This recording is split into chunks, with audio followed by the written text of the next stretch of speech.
I didn't expect that there was going to be an Oculus Quest 2 this year, and I'm sure if you already bought one, you might feel really frustrated. It's better, it's less expensive, and I've been using it for the last week. The Oculus Quest 2 is fantastic, but you have to use Facebook. Let's talk about it.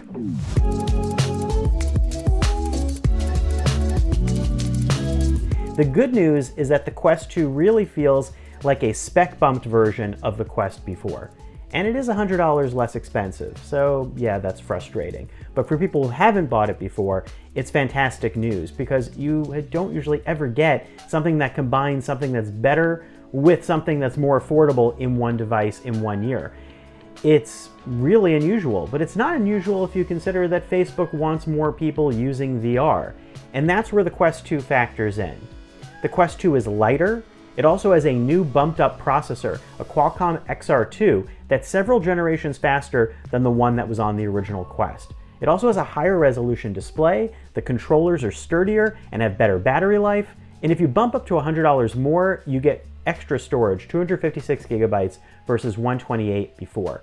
The base 64 gig model, it's a little low for storing games, which are about several gigs a pop. So what's it like to use the Oculus Quest 2? Basically, it's like using the Oculus Quest. All the controls, all of those basic interfaces are all here. This is a standalone VR headset that runs a curated set of apps that Facebook has on its Oculus store.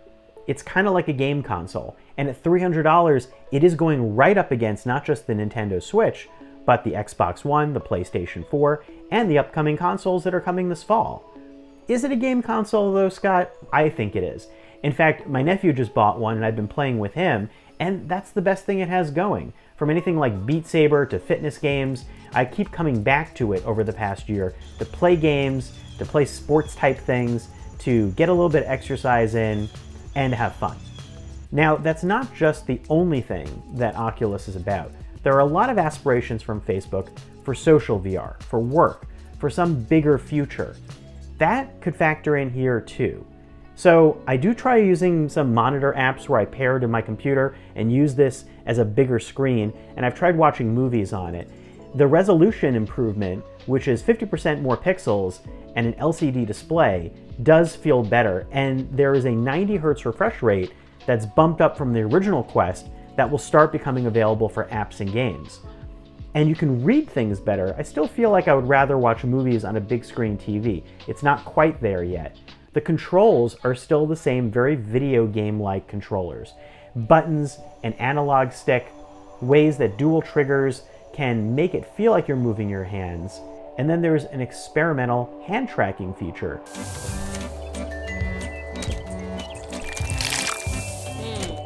That uses the external cameras to allow you to reach out and grab virtual objects.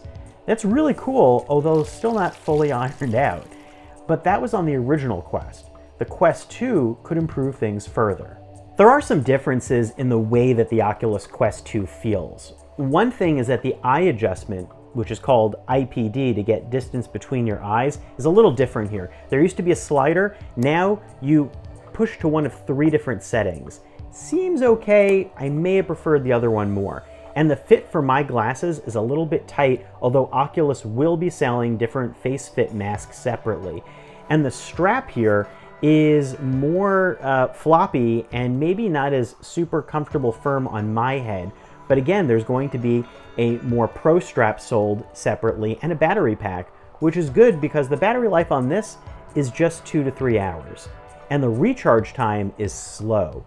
So if you use this and you want to be able to quickly pop up and get back into the game again, not so fast. I found I had to let this charge for like a couple of hours before I got back into VR. That's a bummer.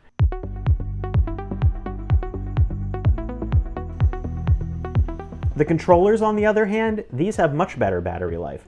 There are AA batteries inside, and so far I haven't tapped them out. Previously, I felt like I had to swap batteries pretty frequently. The new controllers have the same button layout, but almost feel more like the original Oculus Rift controllers, the touch, and there's a place where you can rest your thumb now on the side. They definitely feel bulkier, and they probably feel firmer.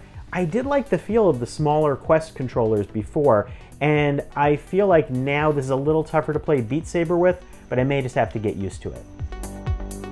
If you bought the previous Oculus Quest, I can tell you that right now the Quest 2 does feel better, but I feel like you're not missing out on a lot. That could change though, because the Oculus Quest 2 is equipped to handle much better graphics and possibly more advanced features down the road. And that could turn into something over the next few years that Facebook leans into, especially when it comes to AR and mixed reality. Now, if you're a PC user, there is the Oculus Rift, and you can patch into this to connect and use it as a PC headset too, with a USB-C cable via technology called Oculus Link that Facebook is taking out of beta.